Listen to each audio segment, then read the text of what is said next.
자, 오늘은 예레미야의 고백 세 번째 시간입니다.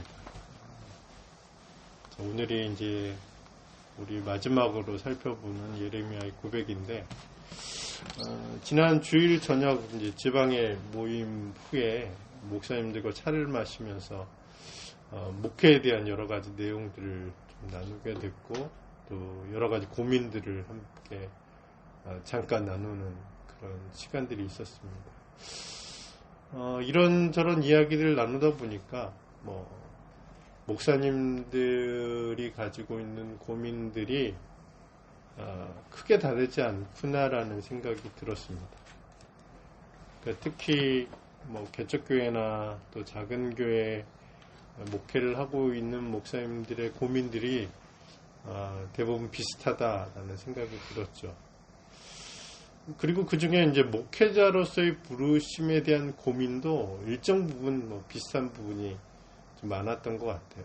그러다 보니까 이런 이야기도 하고 또 저런 이야기도 하고 이런 고민도 나누고 또 저런 고민도 나누는 그런 시간들이 되었는데, 저는 이제 그런 이야기들을 나누면서 이런 생각을 했습니다.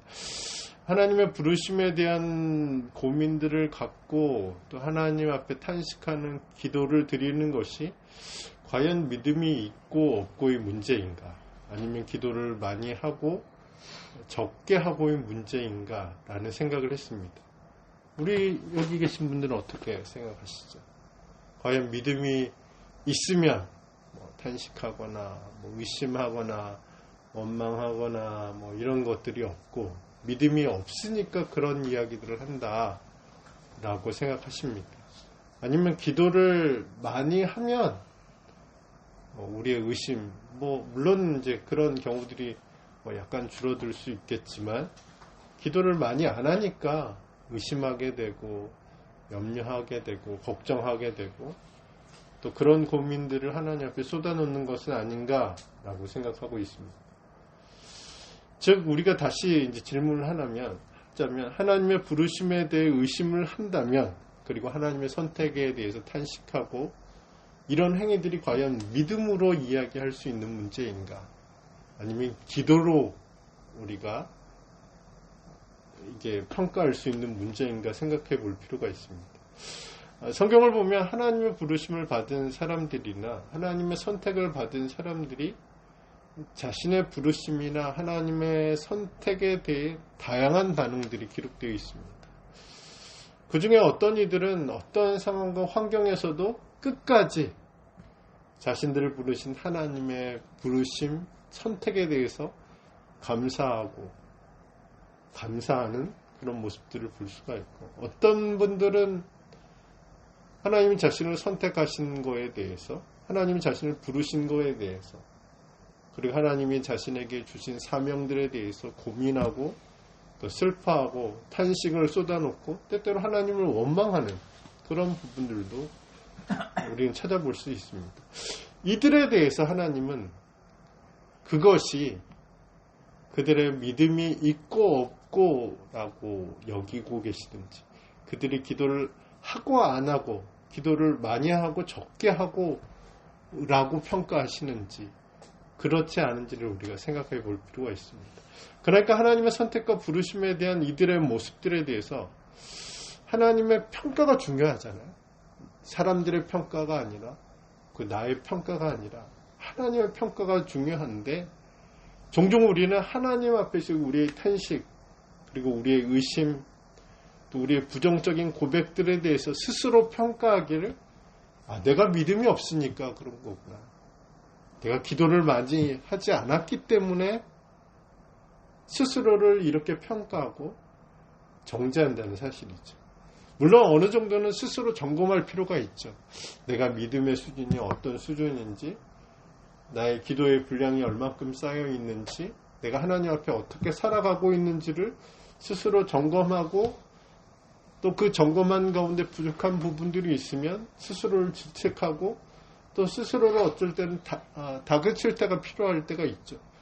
그러나 그것이 습관이 된다거나 그것이 다른 사람을 평가하는 기준으로 바뀌게 된다면, 그것은 우리의 결론, 우리의 그런 부정적인 말들이나 의심이나 탄식이 잘못된 결론으로 가고 있다. 그리고 잘못된 결과를 가져올 수 있는 그런 수순을 밟고 있다라고 생각할 수도 있습니다. 그렇다면 우리는 여기서 질문할 수 있습니다. 어떻게 우리의 탄식이, 우리의 의심이, 또 우리의 부정적인 고백 속에서도 건강하고 바람직한 결론을 맺을 수 있는지, 또 하나님이 원하시는 성숙한 신앙인의 결과로 도출할 수 있는 방향은 무엇인지 우리가 질문할 수 있습니다. 오늘 본문을 통해서 한번 그 내용들을 살펴보겠습니다. 첫째는 하나님은 우리를 도구로 부르신 것이 아니라는 사실들을 우리가 생각해 볼 필요가 있습니다.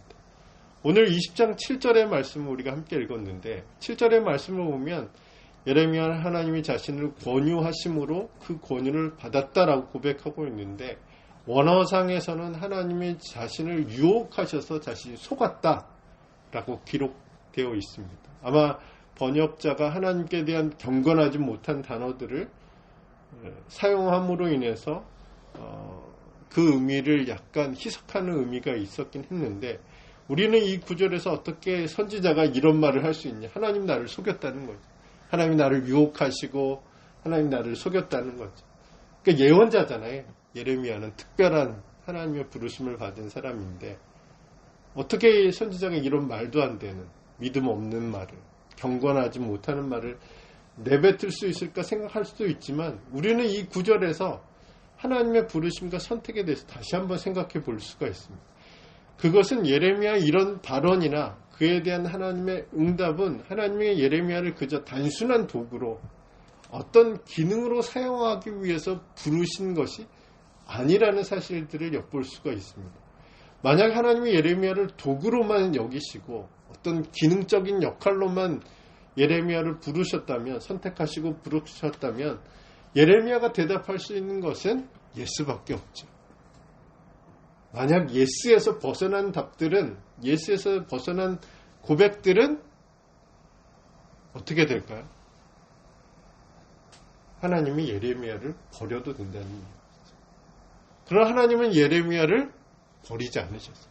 이런 오만방자한, 이런 불경건한, 어떻게 선지자가 하나님이 자신을 유혹하는 자, 여인이 남자를 유혹한다는 그 의미로, 어떻게 하나님을 속이는 자가 의로 판단하시고 공의로 판단하시는 분을 자신을 속이는 자로 이런 막말을 할 수 있을까라고 생각할 수 있지만 하나님은 그것을 받으셨어요.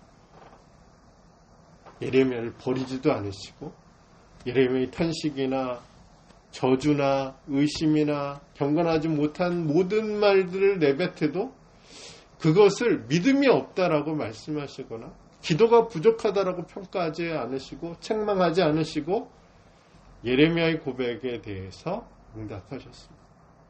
그것은 하나님이 예레미야를 도구로 부르신 것이 아니라 어떤 기능, 톱니바퀴 어떤 그런 하나의 부속품으로 부르신 것이 아니라 하나님의 파트너로, 하나님의 동역자로 부르셨다는 것을 증명하는 거예요. 우리는 이와 같은 예를 성경에서 찾아볼 수 있습니다. 출애굽기 3장을 보면 모세를 부르신 하나님, 그 부르심에 대해 이의를 제기하는 모세의 모습을 볼 수가 있죠. 모세는 여러 번 하나님의 선택과 부르심을 거절했습니다. 그러니까 창조자와 피조물의 대화인데 과연 이게 가능하냐는 거죠. 근데 이게 가능합니다. 하나님은 모세를 설득하세요. 만약 도구로 부르셨다라면 설득할 필요가 없죠. 해, 안 해? 그럼 넌 아웃. 이게 바로 기능으로서, 도구로서 사람을 불러서 쓰는 모습이겠죠. 그러나 하나님은 모세를 설득하셨어요. 모세에게 비전을 주셨어요. 모세의 실제적인 고민에 대해서 구체적으로 응답하셨어요. 그 결과 모세는 하나님의 선택과 부르심에 응답하게 되죠. 그것으로 모든 것이 끝나는 것이 아니라 이런 과정들은 이스라엘 백성들이 어디에 가기까지? 가나안 땅에 들어가기까지 계속 반복됩니다. 단식하고 부르짖으면 하나님이 응답하시고 해결하시고 대책을 세워주시고 어떻게 해야 되는지에 대해서 말씀해 주시고 또 가다 보면 또 문제가 생기잖아요. 그러면 또 하나님이 모세를 설득하시고 모세에게 해결 방법을 주시고 이런 일들이 계속 반복되고 있음을 알 수 있어요. 만약 도구로 쓰다가 이 도구가 마음에 안 들면 버리면 되는 거죠. 다른 도구로 쓰면 되잖아요. 하나님은 하나님의 사람들을 그렇게 부르시는 것이 아니라는 사실들을 알 수 있죠. 사사기 6장의 기드온을 보면 또 그 사실을 확인할 수 있습니다. 하나님의 부르심을 받은 기드온은 그 부르심에 대해 어떻게 반응했죠? 여러 번 거절했죠. 증거를 보여달라고 얘기했죠. 그리고 자신이 어느 정도 만족하고 안심이 될 때까지 하나님을 계속 시험합니다. 하나님은 그에 대해서 야, 네가 믿음이 없으니까 그렇지, 네가 기도를 안 하니까 그렇지라고 말씀하시는 것이 아니라 기드온이 만족할 때까지 응답하셨습니다. 언제까지요? 이런 과정이 언제까지? 미디안과의 전쟁이 끝날 때까지. 오늘 본문의 주인공이 예레미야 역시 자신의 부족함을 고백하면서 하나님의 선택과 부르심에 대해서 거절했습니다. 그게 이제 1장에 나오잖아요. 1장에. 하나님 그런 예레미야를 설득하셨어요. 약속을 주시고 또 그러하여금 선지자의 역할을 감당하도록 인도하셨습니다. 그러나 선지자 역할을 감당하면서 어떤 일들이 발생했죠? 예레미야가 감당할 수 없는 상황이나 환경을 마주쳤을 때 예레미야는 하나님 앞에 엎드려서 자신의 고민, 자신의 슬픔, 또 하나님에 대한 실망, 원망을 쏟아내면서 하나님 앞에 탄식하죠. 그때마다 하나님은 어떻게 하셨죠? 사람을 바꿨나요? 야, 너는 여기서 끝내라. 너는 이제 더 이상 감당할 수 없어. 너는 할 수 없는 일들이야. 야, 그 이야기 나도 듣기 싫다야. 이제 그만 좀 얘기해라. 라고 말씀하시는 것이 아니라 예레미야를 다시 설득하죠. 예레미야에게 응답하시고 다시 그가 선지자로서의 역할들을 감당하도록 이끄셨습니다.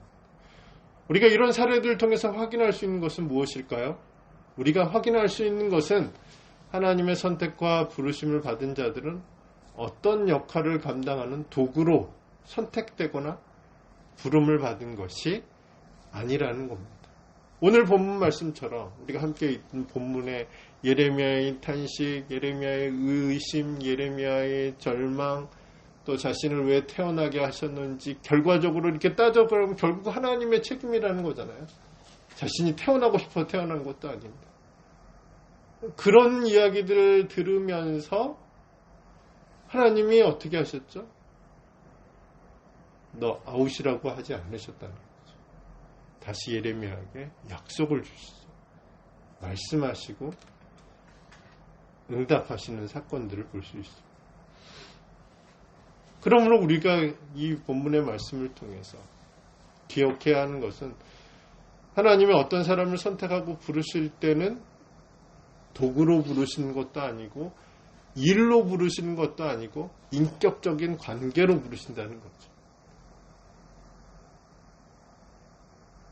인격적인 관계, 하나님과의 관계로 부르심을 받기 때문에 하나님의 선택에 대해서, 하나님의 부르심에 대해서 이의를 제기하고 거절하고 탄식하고 부르짖고 불신하고 의심하고 원망하는 행위들에 대해서 하나님은 정죄하지 않으신다.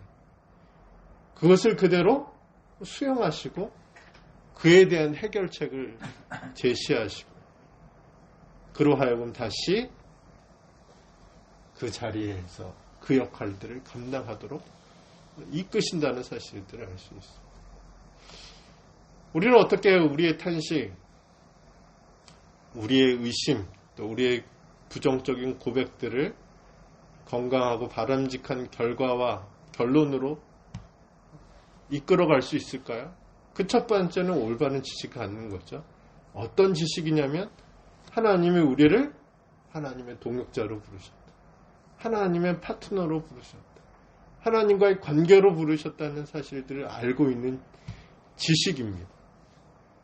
예수님도 마찬가지로 그렇게 말씀하셨죠. 우리를 생각 없는 생각 없이 일하는 종으로 부르시는 것이 아니라 모든 것을 공유할 수 있는 친구로 부르셨다.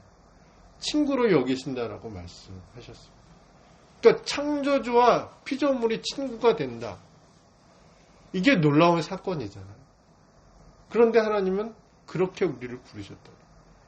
그러니까 우리가 탄식하고 고민하고 의심하고 원망하고 저주하고 또 우리의 부정적인 말들을 내뱉을 때 이것이 우리를 파괴하거나 우리로 하여금 절망하게 만들거나 우리를 슬프게 하거나 우리로 하여금 잘못된 결론과 결과를 맺게 하는 방법으로 나아가지 않고 이것이 긍정적인 방법으로 바람직한 방법으로 하나님이 기뻐하시는 방법으로 가는 방향들은 첫 번째로 뭐냐면 하나님이 우리를 도구로 부르신 것이 아니라는 사실들을 우리가 알고 있을 때 가능하다는 겁니다. 자, 두 번째는 우리 삶의 모순을 이해해야 한다는 거죠. 자, 오늘 우리가 살펴보고 있는 예레미야 20장에서 예레미야의 고백의 통일성에 대해 학자들이나 주석가들의 의견이 나뉘어져 있습니다. 그러니까 20장 7절부터 18절까지의 말씀을 보면 어떤 사람들은 이것이 한 사람의 통일된 주장으로 이야기하는 사람이 있고 또 다른 사람들은 14절부터 18절까지의 말씀이 후대에 편집돼서 인용됐을 것이다 라고 그렇게 주장하는 사람들도 있습니다. 왜냐하면 예레미야 20장 7절에서 18절의 고백의 구조가 한 사람의 고백으로서 일관성이 없다는 거죠. 통일성이 없다는 겁니다.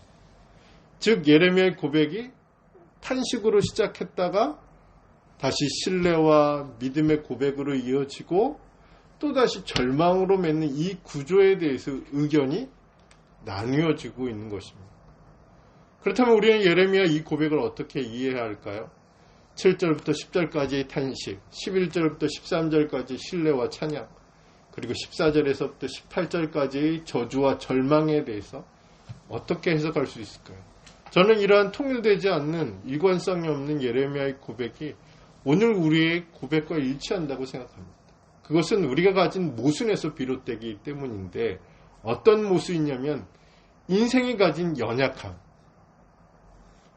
그리고 하나님의 전능하신 말씀과 하나님의 변하지 않는 약속 그리고 그 말씀과 약속을 신뢰해야만 하는 인간의 갈등이나 긴장에서 오는 모순입니다. 제가 이 모순에 대해서 이야기하고 있는 이유는 우리 신앙의 대부분 굴곡을 가지고 있다는 것을 이야기하기 위해서입니다.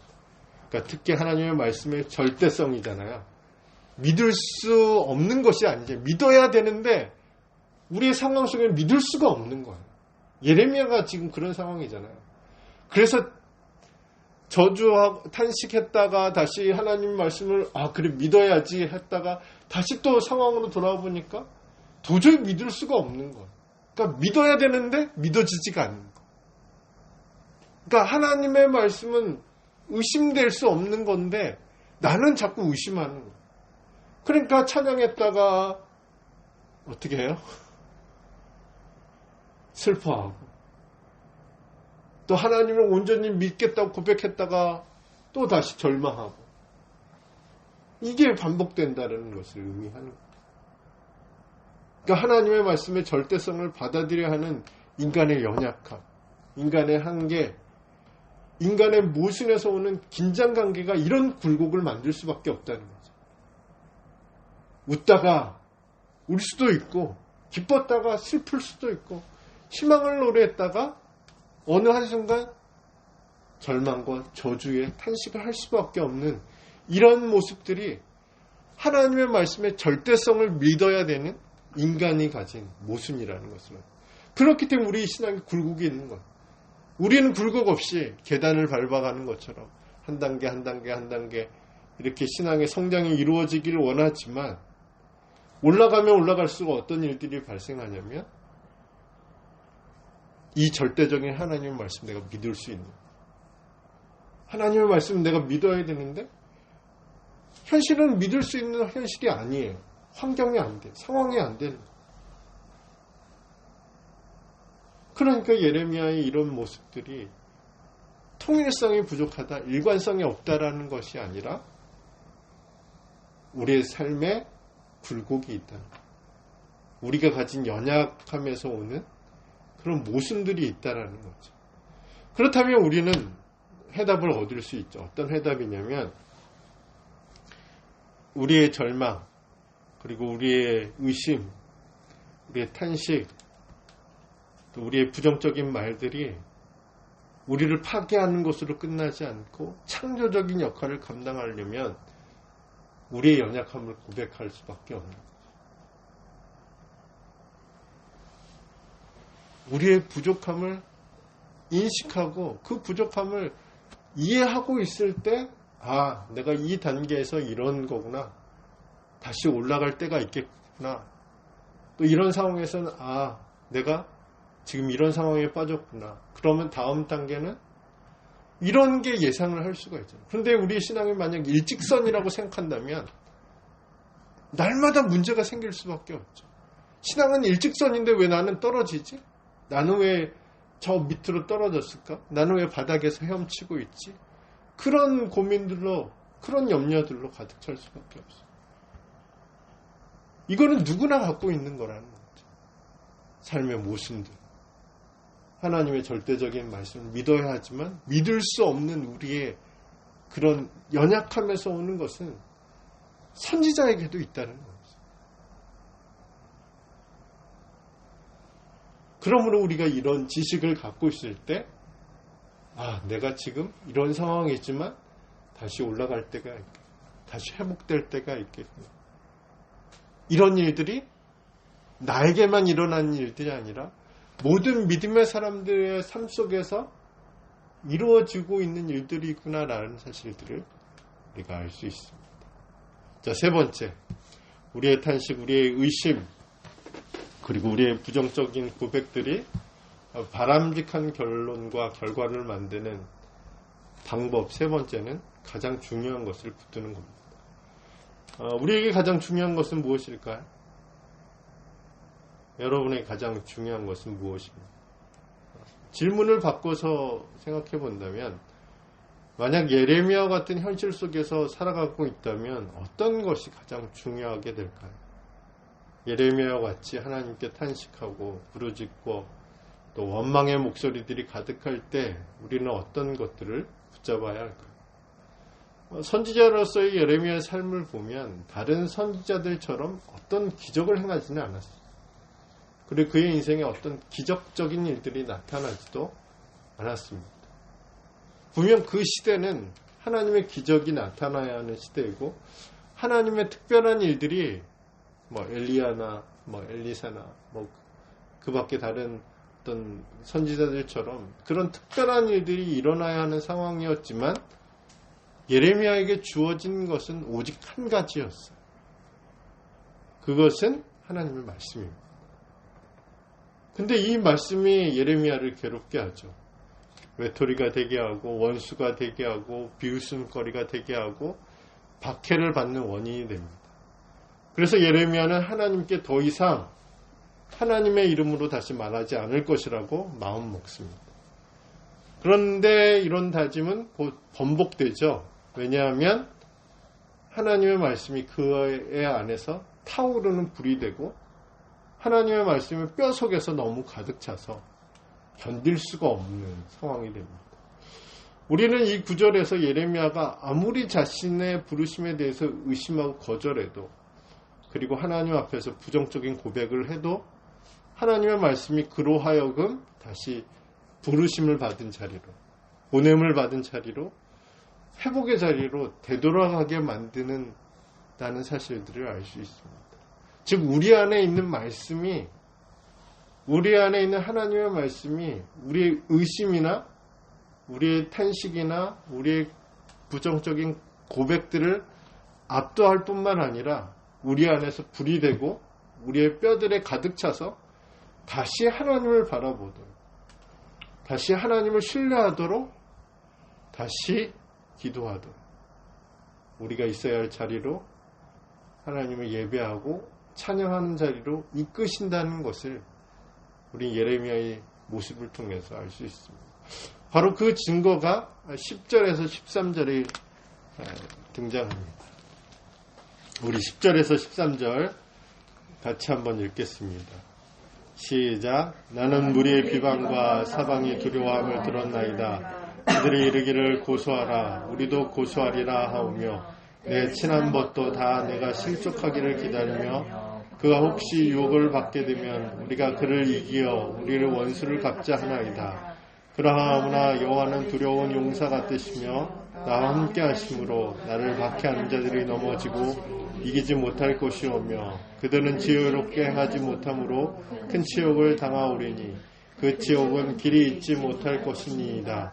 의인을 시험하사 그 패구와 심장을 보신 만군의 여호와여 나의 사정을 주께 아뢰었사온즉 주께서 그들에게 보복하심을 나에게 여호와께 노래하라. 너희는 여호와를 찬양하라. 가난한 자의 생명을 행악자의 손에서 구원하셨음이니라.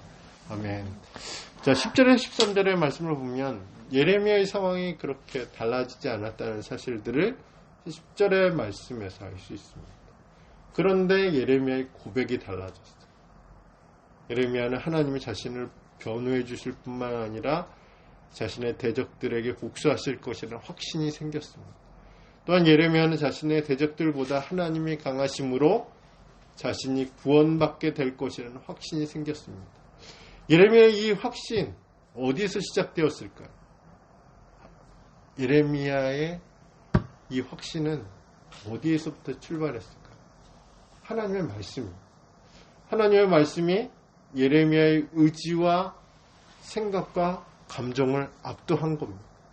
하나님의 말씀이 예레미야의 상황과 환경 그리고 그 대적들까지도 변화시킬 수 있다라는 사실들을 예레미야가 인지했을 때 탄식 속에서도 의심 속에서도 부정적인 말들이 가득했을 때도 하나님께 대한 신뢰와 찬양이 그의 입술로 고백되어졌습니다.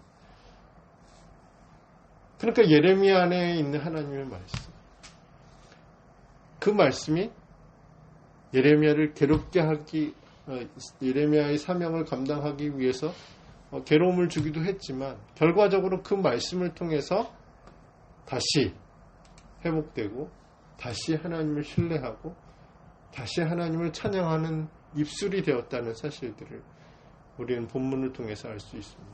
오늘 우리에게도 마찬가지죠. 비록 하나님 말씀대로 사는 삶이 거센 물살을 거스르는 삶이나 할지라도 주는 흘러가잖아요. 밑으로 흘러가는데 우리는 그것을 거슬러 가야 된다는 거죠. 선지자의 삶이 그렇고 오늘 그리스도인의 삶도 역시 마찬가지라고 생각합니다. 그러니까 거슬러 올라가다 보면 여러 가지 저항들이 생길 수밖에 없죠. 외부적인 저항도 생길 테고 내적인 저항들도 생길 수밖에 없습니다. 왜냐하면 우리 몸은 자연스럽게 그 거센 물살을 따라가는 것이 우리 몸이 원하는 거죠. 그러니까 그것을 거슬러 간다는 것은 여러 가지 문제를 야기한다는 것을 의미합니다. 그러나 우리가 하나님의 말씀을 통해서 믿음을 갖게 되고 이 말씀을 우리의 입술로 고백하여 구원에 이르는 하나님의 자녀가 되었는데 그 자녀가 되었다는 것은 그 자녀들은 결국은 하나님의 말씀으로 살아가야 된다는 것을 의미하는 거잖아요. 그럼 결국은 우리는 물살을 거슬러 가야 된다는 사실이죠. 왜냐하면 그것이야말로 우리를 살게 하는 것이고 우리를 치유하게 하는 것이고 우리를 회복케 하는 것입니다. 사실들을 우리가 알고 있기 때문에 그렇습니다. 오늘 우리는 예레미야의 이 고백 속에서 예레미야를 회복케 하는 것은 예레미야의 의지가 아니었다는 사실, 예레미야의 감정이나 행동도 아니라 예레미야 안에 있는 하나님의 말씀, 그 말씀이 다시 하나님을 신뢰하는 자리로, 하나님을 의지하는 자리로, 그리고 하나님의 구원을 바라보는 자리로 이끌었다는 사실들을 우리가 기억한다면 우리의 탄식 속에서도 또 우리의 의심 속에서도 우리의 부정적이고 불신앙적인 말들 속에서도 바람직한 결론을 내고 바람직한 결과를 맺기 위해서는 결국 우리 안에 하나님 말씀이 있어야 된다. 왜냐하면 그 말씀이 우리에게 씨앗이 되고 그 말씀이 우리로 하여금 성장하게 하고 그 말씀을 통해서 열매를 얻게 하고 결국 그 말씀을 통해서 우리가 다시 하나님이 기뻐하시는 삶을 살아가게 되는 그런 원동력이 되기 때문에 그렇습니다. 말씀을 맺겠습니다. 이번 주에 묵상한 말씀 중에 두 구절이 좀 생각났습니다. 하나는 예수님이 변화선에서 내려오셔서 제자들에게 하신 말씀인데 병 고치는 광경을 본 제자들이 어떻게 말했죠? 우리는 왜 고치지 못했습니까? 라고 물었을 때 너희가 물론 복음서마다 좀 다른 게 있지만 겨자씨만한 믿음만 있으면 이라고 예수님 말씀하셨죠. 그리고 불의한 재판관의 비유에서도 이제 불의한 재판관과 이제 과부의 이야기를 하셨잖아요. 그리고 나서 예수님이 무엇라고 마지막 결론을 내셨냐면 인자가 올 때 믿음을 보겠느냐라고 말씀을 하셨어요. 저는 이 말씀이 탄식과 의심 또 부정적인 말들을 내뱉을 수밖에 없는 우리에게 필요한 말씀이라고 생각했습니다. 그 이유는 예수님 우리의 연약함을 아시고 우리의 삶의 모순들을 아시고 그래서 우리의 믿음이 자주 흔들린다는 사실을 아시고 우리의 믿음이 겨자씨보다 작을 수 있다는 사실들을 알고 계시기 때문에 이 말씀을 하셨다라고 생각하게 되었습니다. 우리가 여기서 기억해야 하는 것은 그럼에도 불구하고 하나님 우리가 기도를 많이 해야 하나님이 선택하고 부르시거나 우리가 믿음이 좋아야 하나님이 선택하고 부르시는 것이 아니라 하나님은 그럼에도 불구하고